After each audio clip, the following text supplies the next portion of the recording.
prenup was 19 pages long. Naomi read every word in 6 minutes and 14 seconds. Then she signed it. No questions, no hesitation, not a single request to change one clause. She handed the pen back, returned to her seat, and picked up her wine glass. The woman who had drafted it, who had spent 3 weeks shaping every paragraph to lock Naomi out of everything the Kang family had ever built, blinked once. She had expected resistance, tears perhaps, an argument, some visible crack in the composure of the woman her son had married. What she got was stillness. And something about that stillness, quiet, unhurried, giving nothing away, unsettled Eleanor Kang in a way she could not name and would not understand until it was far too late. What no one in that penthouse knew was this. Naomi Carter hadn't signed because she had no choice. She had signed because the prenup didn't matter, not even a little. Stay with this one. Because what happens over the next few hours in that room on the 41st floor of the Meridian Tower is going to change everything you think you know about power, leverage, and who actually holds it.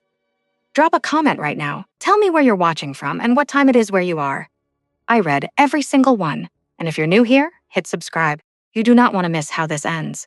The Meridian Tower sits at the northern edge of Lincoln Park. 41 floors of steel and glass that catch the Chicago skyline and throw it back like a challenge. On the evening of October 17th, the penthouse belonged to Eleanor Kang. It was the 3rd anniversary of Kang Meridian Group's flagship residential development, and Eleanor had decided the milestone deserved the kind of event that reminded everyone exactly where they stood.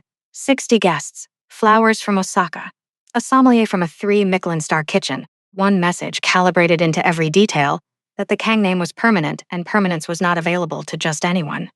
Naomi arrived at 7:43 p.m. She wore a deep green dress, not the color of money, but something more complicated. The color of something that had been growing quietly in the dark for a long time. Hair pinned simply, nothing that asked to be noticed. She noticed everything. She moved through the room the way her father had taught her.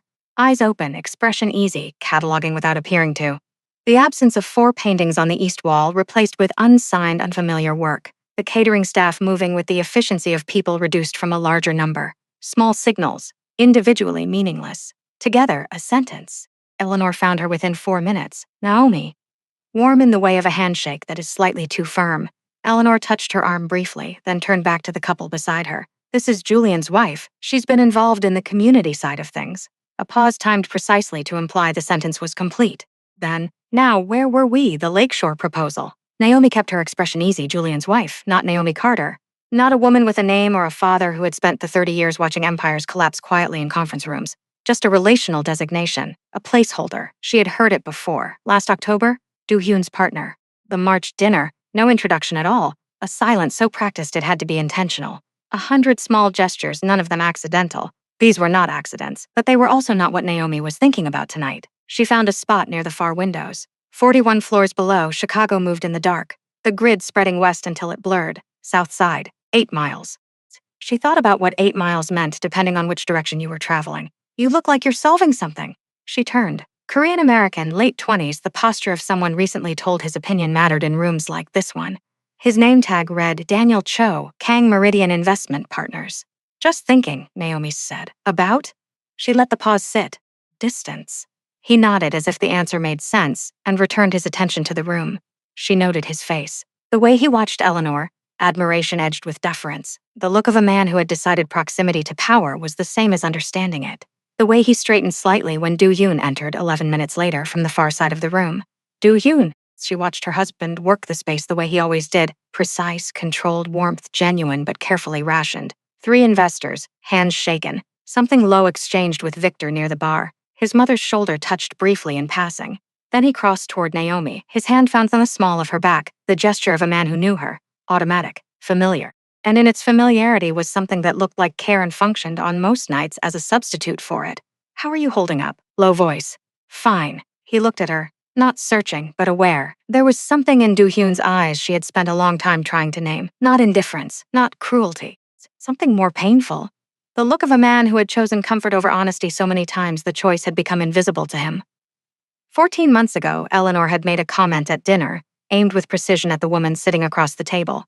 Do-hyun had heard it. Naomi had watched him hear it, watched his hand move toward his glass. She had waited. He had reached for the wine. He had not said anything. That was the moment Naomi understood, fully and without ambiguity, what kind of silence she was living inside. Victor tilted his head from across the room. Do-hyun's hand left her back. Excuse me, he said quietly. He walked away. Naomi watched him go. He was not a bad man, that was the complicated part. He had grown up inside a structure so self-reinforcing that questioning it had always cost more than silence. 32 years, the debt had become invisible, the music softened. Conversations moved around her like water. 11 minutes later, Marcus Webb appeared at her elbow, 61, silver-haired, professionally pleasant for so long his face had forgotten how to be anything else. Senior partner, Webb and Callaway LLP. Kang Family Counsel for 19 years, Mrs. Kang. A moment, she did not correct the name. Of course. He placed a folder on the cocktail table beside her. 19 pages, clean margins. The kind of document drafted by someone who expected it signed without being read. Naomi picked it up. From her clutch, she took the Mont Blanc her father had given her the day she passed the bar. Black, understated. He had pressed it into her hand in a diner parking lot in Atlanta. Sign your name to anything with this pen. You better know every word of what you're signing. She began to read, not because she was nervous, because she respected legal language, and because she needed to confirm that Marcus Webb had been exactly as thorough as she expected. He had been. Every Kang Meridian asset named, cataloged, sealed behind language that said, across 19 careful pages, "You may live here, but you will never belong to this." From across the room, Eleanor watched, not hiding the fact. That was deliberate, a reminder that this moment was being witnessed. Naomi finished the last page. She uncapped the Mont Blanc. She signed clean, unhurried, her full name in the steady cursive her father had insisted on. A signature should look like it cost something to give. She capped the pen, returned it to her clutch, picked up her champagne. The silence lasted 3 seconds. Eleanor had expected tears, or argument, some visible evidence the document had landed the way it was meant to. What she got was a woman finishing her drink, glancing toward the windows, as if Chicago had just said something mildly interesting. 6 feet away, Daniel Cho had watched the entire exchange. He looked at Naomi, then at Eleanor, then back at Naomi. He set his champagne glass down. He did not pick it back up. What no one in that room understood was that Eleanor's document protected exactly nothing that mattered. The thing Naomi had spent 11 months building wasn't a claim. It was something quieter and far more permanent, something the Kang family had never thought to defend against, because they had never imagined someone like her would know how to use it. Raymond Carter had a rule about numbers, not round ones. Round numbers were for people who wanted to sound like they understood something without actually understanding it. Real numbers had texture. Real numbers had remainders. They told you the difference between a story being managed and a truth being lived. He had told Naomi this when she was 17, sitting across from him at the kitchen table in their house in Atlanta. A small house, a careful house, the kind where every dollar had a name. He was reviewing a client file. She was supposed to be doing homework. Instead, she was watching him. "What are you looking for?" she had asked. He had not looked up. The number they didn't mean to leave in. She had not fully understood that until she was 23, sitting in the offices of Thornfield Analytics on the 14th floor of a building in the West Loop, watching a senior analyst lay out what 6 months of financial research had uncovered about Kang Meridian Group. The number they hadn't meant to leave in was $287,400,000, not $287 million. $287,400,000. The remainder mattered. It always did. That was the size of the private credit facility that Kang Meridian had arranged in the spring of 2020. A structured loan drawn against the full portfolio of their real estate holdings, used to fund 4 development projects in the outer Milwaukee suburbs. The projects had been positioned as premium residential developments. Mixed use, walkable, the kind of language that appeared in prospectus documents and community board presentations and nowhere else. All 4 projects had failed, not dramatically, not in the way that made headlines. They had failed the way things failed when the people running them had confused ambition with preparation, but quietly, methodically, over 18 months until the projected returns had dissolved and the debt remained, and the only thing left was the collateral. The Kang estate, their holdings in Lincoln Park and River North, the penthouse at the Meridian Tower, 3 additional residential towers under management. Everything the family had spent 3 generations presenting to the world as evidence of permanence. All of it pledged, all of it held against a debt that, by the time Naomi was sitting in that office in the West Loop, was 4 years old and had been sold twice. The first sale had moved the credit facility from the original lending consortium to a mid-market distressed debt fund based in Connecticut. The second sale, executed 14 months after the first, documented through 3 intermediary shell entities registered in Delaware, had moved it to a holding company called Harlow Capital Group. Harlow Capital Group had a Delaware registration, a trust structure administered through a Cayman Islands vehicle, and a final authorization document signed in Singapore. Who controls it? Naomi had asked the analyst. He had slid a single sheet across the table. She had looked at it for a long time. Then she had said, "How much to acquire it?" The number he had given her was not a round one either. She had not used her own money. What Naomi had done was not an act of wealth. It was an act of knowledge. She had found a financial partner, a small institutional fund whose managing director had worked with her father 2 decades earlier, and presented a case. Not an emotional one, a structural one. The asset was undervalued, the acquisition clean, the returns defensible under 3 different scenarios. The managing director had taken 4 days to respond. His answer had been yes. The transfer had been completed 9 months before Naomi stood in a penthouse on the 41st floor of the Meridian Tower and signed a prenuptial agreement with a Mont Blanc pen her father had given her. She had not told Do-hyun, not because she was hiding something from him, not the way people imagined later. She had not told him because she needed to know first who he was going to be, whether the man she had married would eventually find his way to the right side of the line his family kept drawing. She had stayed. She had shown him through 2 years of mornings and dinners and events like this one, exactly who she was. She had waited for him to choose her. He had not chosen her, not once, not loudly, just in the quiet accumulation of moments when he had known the right thing and reached for his wine glass instead. She had her answer, and she had the note. What most people did not understand about distressed debt acquisition. What the Kang family's own legal counsel had apparently never considered as a risk, which told Naomi something important about the insularity of people who had been powerful for too long, was that owning the instrument was not the same as owning the asset. She did not own the Kang estate. She did not own the Meridian Tower. She did not own a single painting or wine bottle or square foot of marble flooring. What she owned was the mechanism by which all of those things could be called. The prenup Marcus Webb had drafted protected every Kang Meridian asset from any claim Naomi might make as a spouse. It did not protect those assets from enforcement proceedings initiated by an unrelated creditor.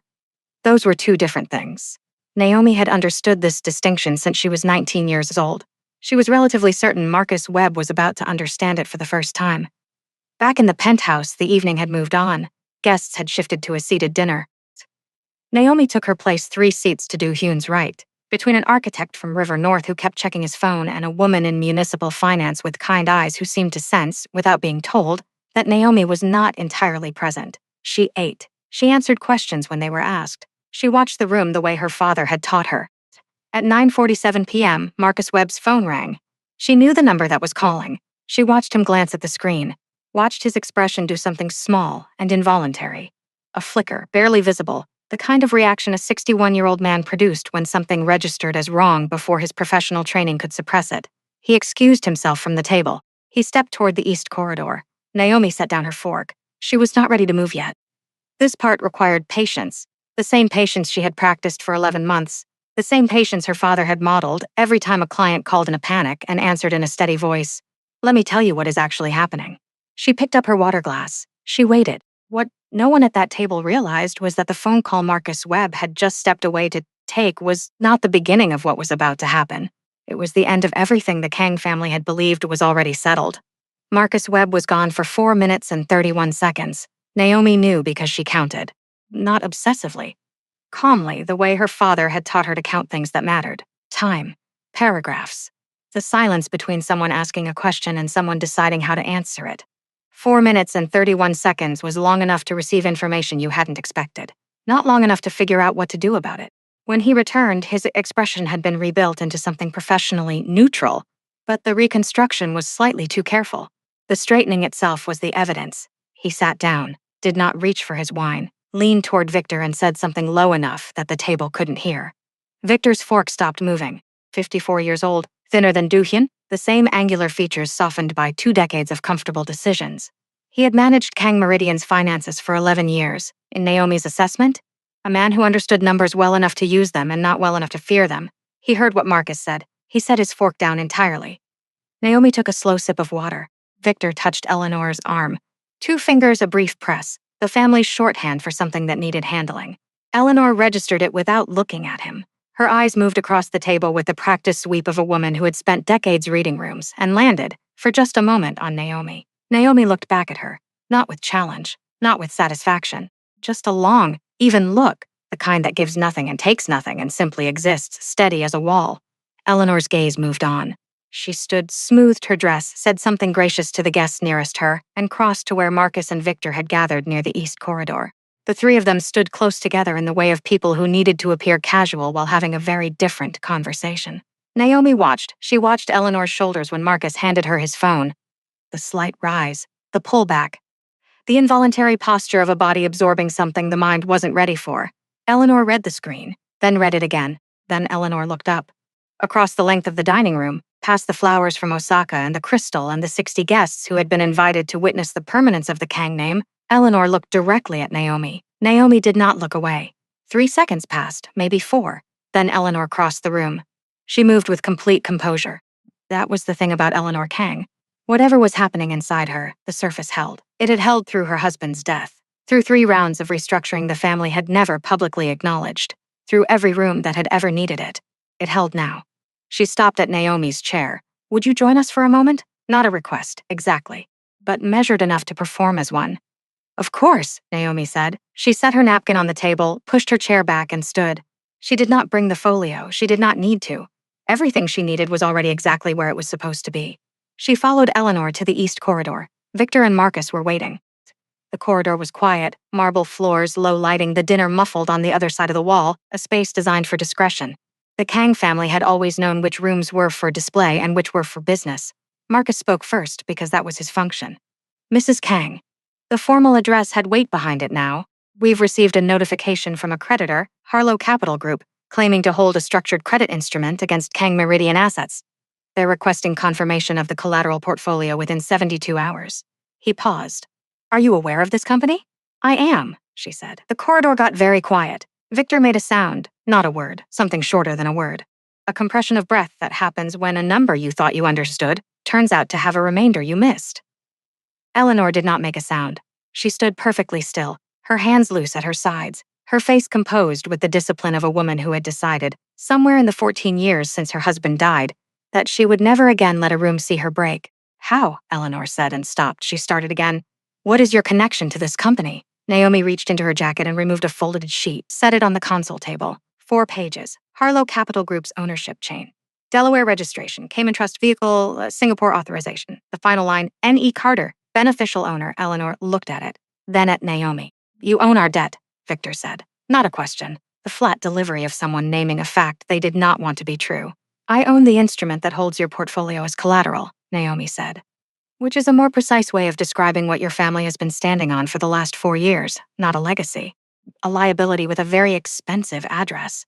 Marcus leaned over the document. His expression confirmed what Victor's voice had already said. 6 feet down the corridor, barely visible near the turn toward the main hall, Daniel Cho stood motionless. He had stepped away from the table 2 minutes earlier and come close enough to hear before any of them noticed. He did not move, did not announce himself. He simply stood and listened and understood he was watching something he would not forget. You signed the prenup, Eleanor said, and there was something in it. Not quite desperation, but the sound of a woman reaching for the one solid thing she still believed she had. You signed it tonight, in front of witnesses. I did, Naomi said, willingly. The prenup protects your family's assets from any claim I might make as a spouse. She let that sit for exactly 1 breath. It does not protect them from enforcement proceedings by an unrelated creditor.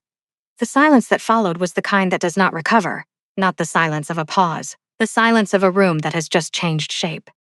Eleanor turned to the doorway, toward the dining room where Do-hyun was still seated at the head of the table, talking to a guest about something that had nothing to do with any of this.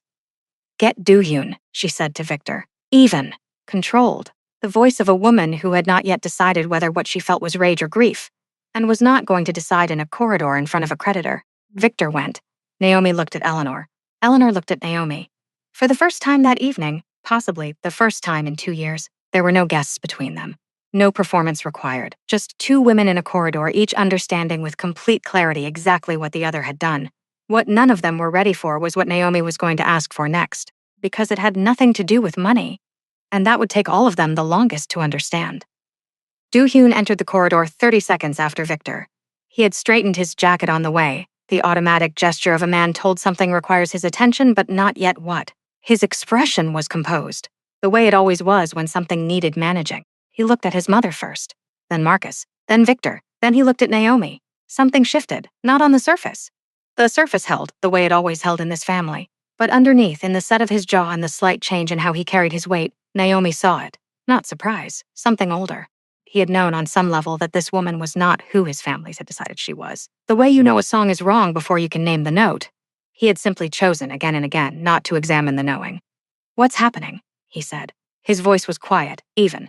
Directed at no one in particular and therefore at all of them. Marcus explained briefly, the way lawyers explain things when the explanation was not going to help. Do-hyun listened without interrupting. When Marcus finished, he looked at the 4-page document on the console table and read it, carefully, not quickly, the way some documents require. When he set it down, he did not speak immediately. The corridor was very quiet. In here, everything had stopped. This is real, Do-hyun said finally. Not a question, Naomi said. Eleanor's voice came sharp and low. Do-hyun, she has, I know what she has. His voice was not sharp. It was something quieter than sharp, which was harder to argue with. I read it. A silence. Marcus cleared his throat. The enforcement window opens in 72 hours. We have options, but they require. Marcus. Do-hyun said his name without looking at him. Marcus stopped. Do-hyun looked at Naomi. What do you want? He said. Not accusatory. Not desperate. The flat, direct question of a man who had finally decided that understanding the situation completely was worth more than protecting himself from it. Naomi reached into her jacket and removed a second document, 12 pages, thicker, denser. 8 months of work that had everything to do with the reason she had built Harlow in the first place. She set it on the console table beside the ownership summary. 3 things, she said. Eleanor looked at the document. You came here prepared. I've been prepared for 11 months, Naomi said. I was waiting to see if I would need to use it. A pause. I needed to use it. She looked at Do-hyun when she said that. She watched the meaning land below the professional surface, registering for what it was. Not a legal statement. A reckoning. She looked back at the document. The first condition. Kang Meridian divests completely from the Halsted Corridor and Auburn Gresham projects. Both full divestiture. No retained interest. No management contracts. Victor made a sound. Those projects represent. I know what they represent. Naomi said so. Know what they're going to do to 1,412 families in the next 18 months if they move forward. Those are 2 different kinds of value, and only one of them is on your balance sheet. The Halsted Corridor project had been positioned as urban revitalization, carefully worded prospectus language describing a process that would, within 4 rental cycles, price out every longtime resident of 2 Southside neighborhoods that had housed working families for 3 generations. 1,412 families. Naomi had the number from a community impact assessment that Kang Meridian had commissioned, received, and declined to publish. The number they hadn't meant to leave in. Second, the Kang Meridian Community Development Fund, $14.3 million, currently controlled by a board reporting to Eleanor, transfers to an independent trust. 5-member board, community representatives, not family appointees. Eleanor's expression did not change, but something behind her eyes did. The fund had been her project. 14 years, her name on every press release. The proof, as she had once told a Tribune journalist, that the Kang family understood their responsibility to the city. Third, she looked at Marcus. You resigned from all Kang Meridian advisory and board positions within 30 days, Marcus straightened. That is completely. You reviewed the community impact assessment for the Halsted Corridor project, Naomi said. You signed the legal clearance. You knew what was in it. Marcus said nothing. Victor started to speak. Eleanor touched his arm, one hand brief. He stopped. Eleanor looked at the documents, then at Naomi. Not an adversary, something else entirely. You could have enforced without conditions, Eleanor said. You had the instrument. You could have called the debt and taken everything. Yes, Naomi said. Why didn't you? Naomi was quiet for a moment. Because I didn't want your buildings, she said. I wanted the 1,412 families to still have theirs. The corridor held that. Daniel Cho, 6 feet away in the shadow near the turn, pressed his back against the wall. His eyes were open. His champagne had been left on a table somewhere in the dining room. He would not remember setting it down. He was thinking about a housing stability report he had flagged 3 months ago and been told was not relevant to Kang Meridian's strategic priorities. He had accepted that answer. He was thinking that he'd not want to accept it again. Do-hyun had not spoken since asking what she wanted. He stood still, jacket straight, face composed, and something behind it that had been gathering for much longer than tonight was finally finding the shape of what it needed to become. He picked up the Mont Blanc pen from the console table, Naomi's pen, left there with the documents. He held it a moment, then opened the 12-page document to the signature page. He signed, clean, unhurried. Eleanor watched him do it. She did not try to stop him. When he set the pen down, he looked at Naomi. Not with relief, not with absolution, with the expression of someone who has done the first honest thing in a long chain of dishonest ones, understanding that this does not erase the chain. It only means the chain ends here. I should have said something, he said, a year ago, at dinner. Naomi looked at him for a long time. I know, she said. Victor started to object. Eleanor stopped him with a look. The look of a woman who had just understood something about herself she was not yet ready to say out loud. She was quiet. Then, addressing no one in particular, My husband built this company on a credit line from 3 banks that believed in him before he had anything to show them. He said once that the most important thing about leverage was knowing when you owed it to someone else. She looked at the document Du-Hyun had just signed. He would have said she was right, Eleanor said. No one answered. That was answer enough. The enforcement proceedings concluded 43 days later. Not with a courtroom, not with a headline. With documents signed in a conference room on the 22nd floor of a building in the Loop, witnessed by 4 attorneys and a notary public who had done this work for 30 years and would later say he had never seen a restructuring executed with that degree of precision. Every clause held. Not one was successfully contested. The Halsted Corridor Project and the Auburn Gresham acquisition were formally terminated on a Wednesday morning. The development rights transferred to the Chicago Housing Authority through a process that took 11 days and involved no press releases, no announcements, and no photographs of anyone shaking hands in front of anything. The 1,412 families received letters. The letters said, in the careful language of Municipal Housing Administration, that the redevelopment proposals affecting their neighborhoods had been withdrawn and that their current lease and ownership arrangements would not be subject to disruption. The letters did not explain why. They did not name anyone. Most of the families who received them did not know what had happened. They just knew that something at some point had changed in their favor.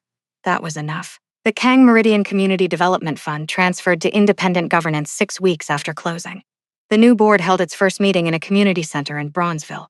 Eleanor Kang was not on the board. She was, however, in the room, back row, unannounced, not introduced. No one asked her to leave.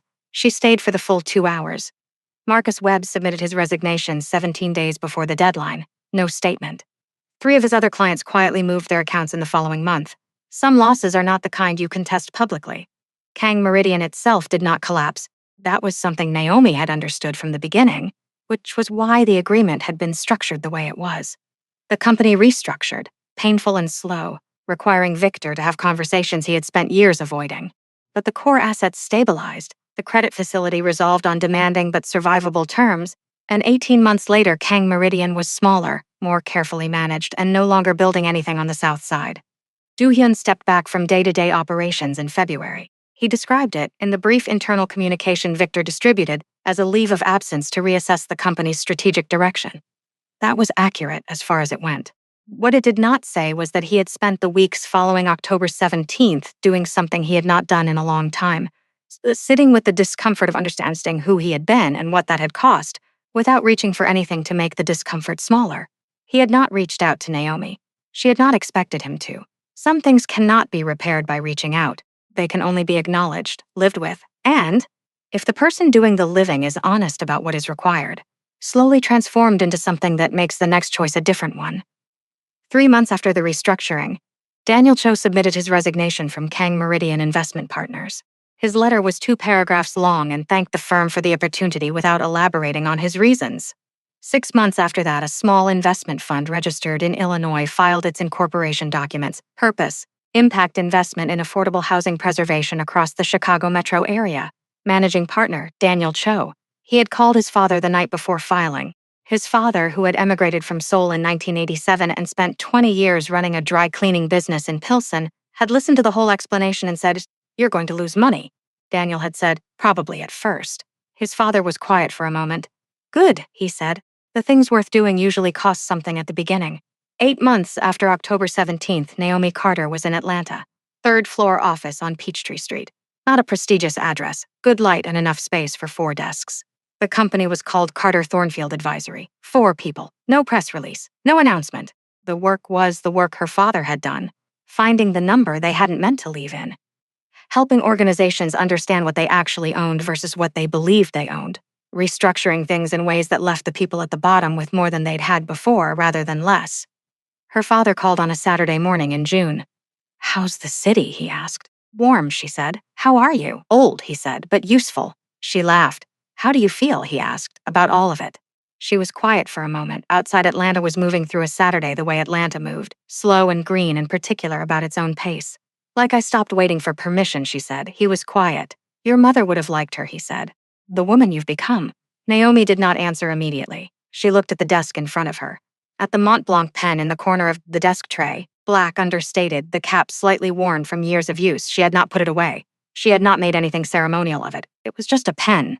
given to her by a man who had spent 30 years teaching her to read the difference between what something appeared to be and what it actually was. She had used it to sign a document everyone in that room had believed was a surrender. She picked it up. She set it back down. "Tell me about this client," her father said. She opened her laptop. "Okay," she said. "So, there's a number here they definitely didn't mean to leave in." She heard him smile through the phone. She began to explain.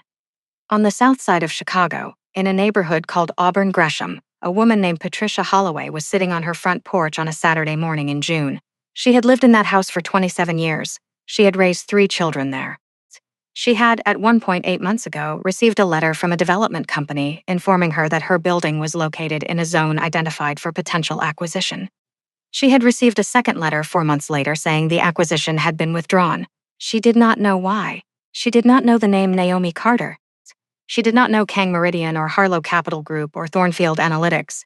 She knew that she was sitting on her porch on a Saturday morning in a house that was still hers. The coffee was hot. The street was quiet. That was the whole of it, and it was enough. There's a question I keep coming back to after this story. Not how did she do it, or did she win? Those answers are in the documents. The harder question is, at what point did Naomi Carter stop being someone things were done to and start being someone who had already made her decisions? I think the answer is a kitchen table in Atlanta. A father who taught her not what to think, but how to look. The number they didn't mean to leave in. She didn't build Harlow Capital Group for revenge. She built it because she needed to know the truth. And then she waited to see if the man she married would find his way to the same truth on his own. He didn't. What stays with me isn't the acquisition. It isn't the corridor reveal or the 3 conditions. It's that she had every legal right to take everything. And she used that leverage not to destroy, but to protect 1,412 people who never knew her name. That's not a legal move. That's character. If this story stayed with you, drop a comment below. Tell me which moment hit you hardest. When she signed the prenup without hesitation, when Julian picked up her pen, or that last image of Patricia Holloway on her porch, not knowing why her house was still hers. Tell me where you're watching from and what time it is. If this is your first time here, subscribe. We tell stories about people who understood something the powerful around them didn't. Like this video if it meant something to you. Share it with one person who needs to hear that knowing your worth doesn't always look like fighting for it. Sometimes it looks like being very, very patient and already prepared.